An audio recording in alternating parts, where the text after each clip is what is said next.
شراب کو حلال سمجھا جاتا تھا، کھلے عام شراب پی جاتی تھی، بیوی کو وراثت سے محروم کر دیا جاتا، بیٹی کو وراثت سے محروم کر دیا جاتا۔ فلموں کے جو ہیروز ہیں ان کے نام ہمیں یاد ہیں، اسلام کے جو ہیروز ہیں ان کے نام ہمیں نہیں یاد۔ خالد بن ولید رضی اللہ تعالیٰ عنہ، حیدر کرار حضرت علی رضی اللہ تعالیٰ عنہ، عمر فاروق رضی اللہ تعالیٰ عنہ، اور اسی طرح اللہ کے نبی صلی اللہ علیہ وسلم کے دوسرے صحابہ، اور اس کے بعد صلاح الدین ایوبی، محمد بن قاسم، نور الدین زنگی۔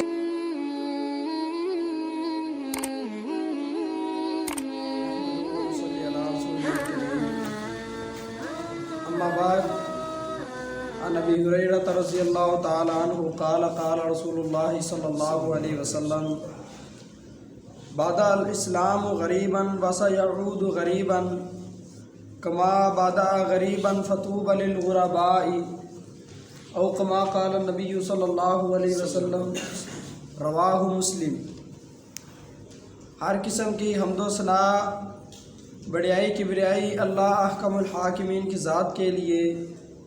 ان گنت بے شمار درود و سلام نبی آخر الزمان محمد صلی اللہ علیہ وسلم کی ذات اقدس کے لیے۔ جو حدیث میں نے آپ کے سامنے بیان فرمائی، صحیح مسلم کے اندر یہ حدیث موجود ہے۔ ابو ہریرہ رضی اللہ تعالیٰ عنہ اس حدیث کو نبی صلی اللہ علیہ وسلم سے روایت کرتے ہیں۔ وہ کہتے ہیں کہ نبی صلی اللہ علیہ وسلم نے فرمایا، بدا الاسلام غریبا،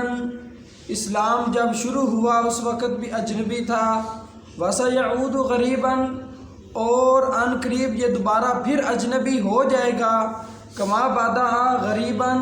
جس طرح کے ابتدا میں یہ اجنبی تھا، فطوبى للغرباء، جو اجنبی لوگوں کے لیے خوشخبری ہے کس چیز کی؟ جنت کی۔ تو کیا مطلب کہ اسلام اجنبی ہو جائے گا؟ کہ جب اللہ کے نبی صلی اللہ علیہ وسلم اس دنیا کے اندر تشریف لائے، اس سے پہلے بھی اللہ تعالیٰ نے اپنی طرف سے کچھ کتابیں بھیجی تھی لوگوں کی ہدایت کے لیے، انبیاء بھی بھیجے تھے، لیکن لوگوں نے کیا کیا؟ ان انبیاء کا انکار کر کے ان پر جو کتابیں نازل ہوئی تھی ان کے اندر تحریف کر کے اصل جو دین کا اس کو چھوڑا ہی نہیں، اس دین پچھلے دینوں کا انہوں نے نام و نشان ہی ختم کر دیا۔ اس دور کے اندر اللہ کے نبی صلی اللہ علیہ وسلم کو اللہ تعالیٰ نے نبی بنا کر بھیجا، جس وقت بیٹیوں کو زندہ دفن کیا جاتا تھا، کعبے کے ارد گرد عورتیں اور مرد ننگے ہو کے طواف کیا کرتے تھے، اور اس طرح اور اللہ تعالیٰ کے ساتھ بتوں کی پوجا کی جاتی تھی۔ جب اللہ کے نبی صلی اللہ علیہ وسلم مکہ کو فتح کرتے ہیں تو اندر سے کتنے بت نکلتے ہیں؟ 360۔ اللہ تعالیٰ کے ساتھ شرک عام تھا، بہت شرک تھا، اور شراب کو حلال سمجھا جاتا تھا، کھلے عام شراب پی جاتی تھی، بیوی کو وراثت سے محروم کر دیا جاتا، بیٹی کو وراثت سے محروم کر دیا جاتا، اور جب بیوی کا خاوند فوت ہو جاتا تو اس کو نئی شادی نہیں کرنے دیتے تھے۔ اس طرح کی چیزیں تھیں۔ اس دور کے اندر اللہ تعالیٰ نے نبی صلی اللہ علیہ وسلم کو رحمت للعالمین بنا کر بھیجا، پھر ان سب چیزوں کو ختم کیا گیا۔ اللہ کے نبی صلی اللہ علیہ وسلم نے ان سب چیزوں کو ختم کر دیا۔ جس بیٹی کو حقیر سمجھا جاتا تھا، اس بیٹی کی اللہ تعالیٰ نے، اس عورت کی اللہ کے نبی صلی اللہ علیہ وسلم نے اتنی شان بیان کر دی کہ جو بندہ 2 بیٹیاں جس کو اللہ تعالیٰ دے اور پھر وہ ان کی تعلیم بھی اچھی کرے، ان کی تربیت بھی اچھی کرے، اسلام پر ان کی تربیت اچھی کرے، اور پھر ان کا حق ادا کر دے، یعنی وقت آنے پر ان کی شادی کر دے اچھے طریقے سے، تو وہ دونوں بیٹیاں مل کے اس باپ کو جہنم میں نہیں جانے دیں گی، وہ جہنم میں کے درمیان اور اس باپ کے درمیان حائل ہو جائیں گی۔ اللہ تعالیٰ کے نبی صلی اللہ علیہ وسلم نے اتنی شان دے دی، اتنی عزت دے دی، اتنا مقام دے دیا، اور اللہ کے نبی صلی اللہ علیہ وسلم فرماتے ہیں کہ اس دور کے اندر اسلام شروع ہوا ہے اور اس دور میں دوبارہ پھر آ جائے گا۔ اب ہم دیکھیں کہ کیا وہی دور آ چکا ہے؟ آج بھی دیکھیے، بیٹی کو جہیز دے کر وراثت سے محروم کیا جاتا ہے۔ جب وہ وراثت کا نام لیتی ہے، بھائی کہتے ہیں کہ تجھے تو جہیز میں دے دیا گیا تھا، اب کس منہ سے وراثت مانگ رہی ہے؟ کسی کے گھر میں بیٹی پیدا ہو جائے تو وہ سر پکڑ کے بیٹھ جاتا ہے میرے گھر پہ کیا پیدا ہو گیا۔ کچھ لوگ، میں سب لوگوں کی بات نہیں کر رہا، کچھ لوگ ہیں جو بیٹیوں کو اب بھی رحمت سمجھتے ہیں، اللہ تعالیٰ کی رحمت سمجھتے ہیں، ان کے گھر بیٹی پیدا ہو جائے تو بیٹے سے زیادہ ان کو خوشی ہوتی ہے، اب بھی موجود ہیں، لیکن اکثریت یہی ہے کہ بیٹیوں کو بری نگاہ سے دیکھا جاتا ہے کہ گھر میں بیٹی کیوں پیدا ہو، اور جب بیٹا پیدا ہو تو گاؤں میں مٹھائی تقسیم کی جاتی ہے کہ میرے گھر بیٹا پیدا ہوا۔ اس وقت بھی جس کے گھر بیٹی، جاہلیت کے دور کے اندر بھی جس کے گھر بیٹی پیدا ہوتی تو لوگ اس کو تانے دیتے۔ آپ نے کبھی غور کیا، ہمارے معاشرے کے اندر ایک لفظ عام ہے، کبھی غور شاید آپ نے نہ کیا ہو، کہا جاتا نا اوے دھی آ لیا، کبھی سنا ہے؟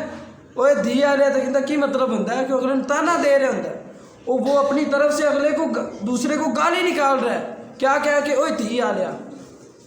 کیا یہ وہی دور آ چکا ہے یا نہیں؟ اور اللہ کے نبی صلی اللہ علیہ وسلم فرماتے ہیں فطوبی للغرباء،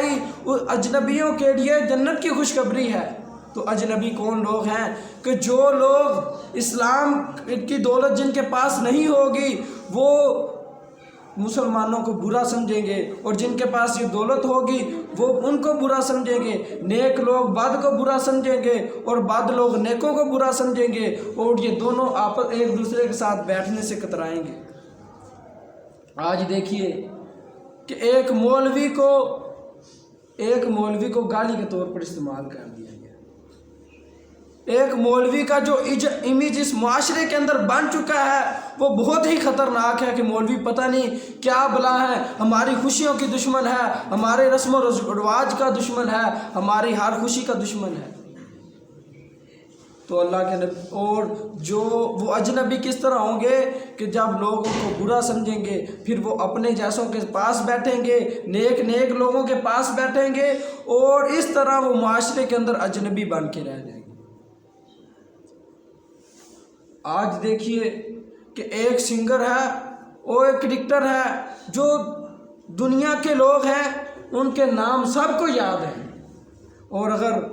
پاکستانی ٹیم کے کھلاڑیوں کے نام پوچھ لیے جائے نا تو تقریباً سب کو آئیں گے، اور ان کے مقابلے میں اگر پوچھ لیا جائے کہ بتاؤ بھائی عشرہ مبشرہ صحابہ کتنے ہیں، ان کو یہی نہیں پتہ چلے گا کہ عشرہ مبشرہ صحابہ کتنے ہیں۔ جن کو پتہ ہے وہ اللہ کا شکر ادا کرے کہ اللہ تعالیٰ نے ان کو اسلام کی دولت سے نوازا ہوا ہے۔ نام ان کے بتانا تو دور کی بات، ان کو گنتی کا نہیں، حالانکہ عشرہ کا معنی ہی 10 ہے، ان کو یہ بھی نہیں پتا کہ عشرہ کا معنی 10 ہے، کہ عشرہ مبشرہ صحابہ 10 ہے۔ ان کو یہ عشرہ مبشرہ کیوں کہا جاتا ہے یہ بعد کے سوال ہیں، عشرہ مبشرہ صحابہ کون سے ہیں یہ بعد کے سوال ہیں، عشرہ مبشرہ صحابہ کے نام بتاؤ یہ بعد کے سوال ہیں۔ اکثریت میں کہہ رہا ہوں کہ ان کو نہیں پتا ہوگا کہ عشرہ مبشرہ صحابہ ہیں کتنے۔ اور اسی طرح فلموں کے جو ہیروز ہیں ان کے نام ہمیں یاد ہیں، اسلام کے جو ہیروز ہیں ان کے نام ہمیں نہیں یاد۔ خالد بن ولید رضی اللہ تعالیٰ عنہ، حیدر کرار حضرت علی رضی اللہ تعالیٰ عنہ، عمر فاروق رضی اللہ تعالیٰ عنہ، اور اسی طرح اللہ کے نبی صلی اللہ علیہ وسلم کے دوسرے صحابہ، اور اس کے بعد صلاح الدین ایوبی، محمد بن قاسم، نور الدین زنگی، ان کے نام، ان کی تاریخ کیا ہے، ان کے اسلام کے اندر کارنامے کیا ہیں ہمیں نہیں پتہ۔ وہ قومیں میرے بھائیوں ذلیل ہو کے رہ جایا کرتی ہیں جو اپنے اسلاف کو بھول جاتی ہیں، اپنے اسلاف کی تاریخ کو بھول جاتی ہیں۔ ابن خلدون رحمہ اللہ اپنی کتاب میں لکھتے ہیں کہ جو مفتو قوم ہوتی ہے نا، جس پر فتح حاصل ہو جاتی ہے، وہ فاتح قوم کی ایسے کاموں میں نکالی کرتی ہے، ایسے کاموں میں ان کی مشابہت کرتی ہے جو بالکل فضول ہیں، جو بالکل فضول ہیں، ان کاموں میں ان کی نکالی نہیں کرتی کہ انہوں نے کتنی محنت کر کے، انہوں نے کیا کیا محنت کی جس کی وجہ سے وہ ہم پر آج غالب ہیں۔ آج اگر ہم دیکھیں تو ہم پر کفار کی فتح حاصل کر چکے ہیں، کفار اس وقت فاتح ہیں، وہ کس طرح کہ زبان ان کی رائج، اور ہم نکالی بھی ان کی ہی کرتے ہیں۔ ان کا بھی منہ صاف ہے اور میرا بھی منہ صاف ہے، وہ بھی اپنے بالوں کے سٹائل بہت عجیب عجیب بنا رہے ہیں، میں بھی بنا رہا ہوں، وہ بھی داڑھی کے سٹائل عجیب عجیب بنا رہے ہیں، میں بھی بنا رہا ہوں۔ ہم بالکل فضول کاموں میں ان کی نکالی کرنے میں لگے ہوئے ہیں، اور ہم اپنے صحابہ کی، اپنے اسلاف کی تاریخ کو بھول چکے ہیں۔ نبی صلی اللہ علیہ وسلم نے فرمایا کہ بعد الاسلام غریباً وسیعود غریباً، یہ غریب ہو چکا ہے۔ اور اس دور کے اندر جن لوگوں کے پاس ابھی بھی اسلام کی دولت موجود ہے، وہ ان کی لگاؤ زیادہ اللہ کے ساتھ ہے، تو ان کے لیے اللہ کے نبی صلی اللہ علیہ وسلم نے فرمایا، صحیح مسلم کے الفاظ ہیں، فطوبیٰ للغرباء، غریبوں کے لیے، اجنبیوں کے لیے جنت کی خوشخبری۔ میری اللہ تعالیٰ سے دعا ہے کہ